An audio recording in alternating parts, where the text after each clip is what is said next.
وزارت تعلیم نے 15 ستمبر سے سرکاری اسکولز، کالجز، یونیورسٹیاں کھولنے کا فیصلہ کر لیا۔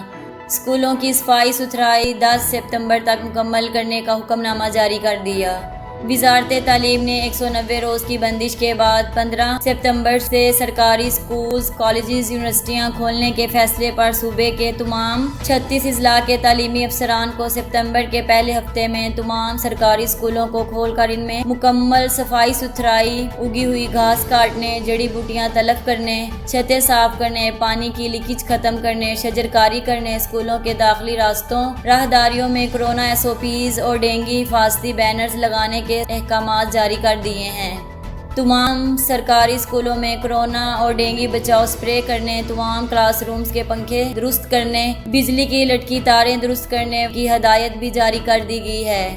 یہ خرچہ نان سیلری بجٹ سے کرنے کی اجازت دے دی گئی ہے۔